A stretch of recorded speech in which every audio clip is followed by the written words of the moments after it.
కేవలం ఒక 5,000 రూపాయలు ఎక్కడో గుజరాత్‌లోనో, మహారాష్ట్రలోనో ఎక్కడో ఒక చోట సైబర్ క్రైమ్ రిపోర్ట్ అయిందని చెప్పే రీజన్‌తో అకౌంట్‌లో ఉన్నటువంటి టోటల్ 2.5 లాక్ రూపీస్‌నైతే బ్యాంక్స్, సైబర్ క్రైమ్ కలిసి ఫ్రీజ్ చేసేసి హోల్డ్ చేసేసాయి.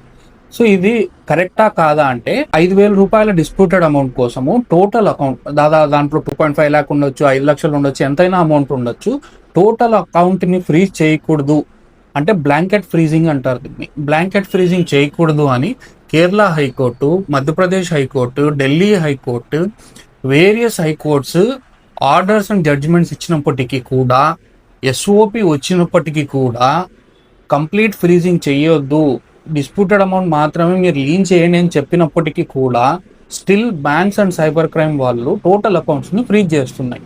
సో ఈ ఫ్రీజింగ్ ఇన్వాలిడ్, అన్జస్టిఫైయబుల్ అని చెప్పి చాలా హైకోర్ట్స్ జడ్జ్మెంట్స్ ఇచ్చినప్పటికి కూడా ఈ విధంగా చేస్తున్నారు.